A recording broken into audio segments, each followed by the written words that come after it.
विश्वास कह रहे हैं कि ट्रांसपेरेंसी हम चाहते हैं, सब कुछ नियमों के तहत हो रहा है। अरविंद केजरीवाल 10 समन का जवाब नहीं देंगे और फिर भी ईडी उनके घर पर कार्रवाई ना करे, कैसे पॉसिबल है?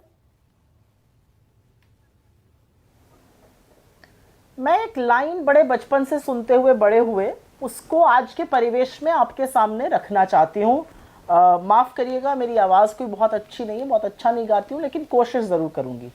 Washing powder BJP, washing powder BJP, दूध सी सफेदी बीजेपी से आए, हर भ्रष्टाचारी खिल खुल जाए।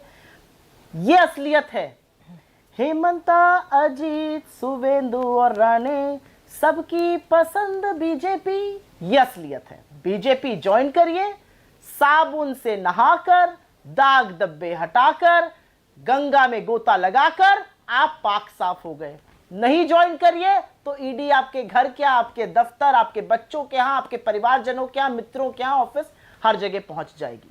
मेरा अपना मानना है कि जो संस्थाएं होती हैं उनको इंडिपेंडेंटली काम करने देना चाहिए। यहां पर एक बात कही गई, हम उनको बिल्कुल फ्रीडम देते हैं। वो फ्रीडम कहां चली गई जब हेमंतो बिस्व शर्मा, अजीत पवार, अशोक चव्हाण, नारायण राणे, शुभेंदु अधिकारी, मुकुल रॉय, येदियुरप्पा, रेड्डी ब्रदर्स, बहुत लंबी फेहरिस्त है, बोलती ही जाऊंगी, शाम बीत जाएगी।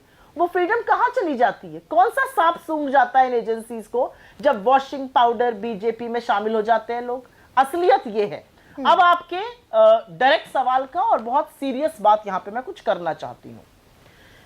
यह देश 28 दिन के अंदर 18वीं लोकसभा का पहला चरण में वोटिंग कर रहा होगा। आज के दिन 19 अप्रैल को 28 दिन के अंदर वोटिंग हो रही होगी।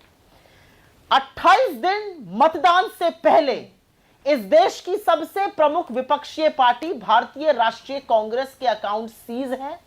जबरन इनकम टैक्स ने 115 करोड़ हमारे अकाउंट से हड़प लिए।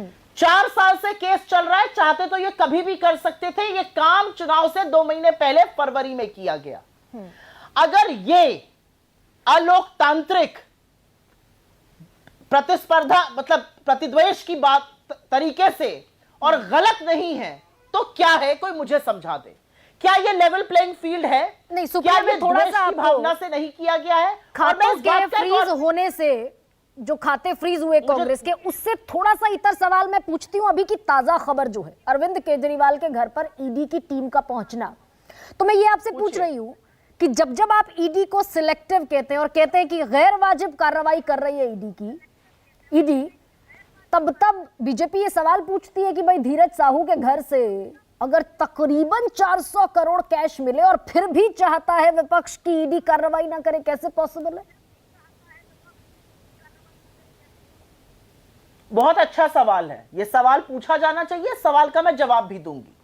आप कार्रवाई कीजिए ना। धीरज साहू जी के घर से अगर वो कैश मिला है और उनका करीब 8 से 10 राज्यों में शराब का एक बड़ा व्यापार है, आप सवाल कीजिए उनसे, आप पूछिए उनसे। हमने करा उनके लिए एक भी आंदोलन या प्रदर्शन या कोई प्रेस कॉन्फ्रेंस नहीं करी। मुझे लगता है कारोबारी है, वो बताएंगे, वो समझाएंगे कि कैसे पैसा आया, क्यों आया, इनकम टैक्स पेड था कि नहीं पेड था, क्या था, वो समझाएंगे। ये मेरा काम तो है नहीं, मैं तो कांग्रेस की प्रवक्ता हूं, वो कांग्रेस के एमपी थे, लेकिन हमने उनको डिफेंड नहीं किया। वो अपने आप बताएंगे। वो एजेंसीज को, ईडी से लेकर इनकम टैक्स, सबको समझाएंगे वो पैसा कहां से आया। मेरा काम नहीं है।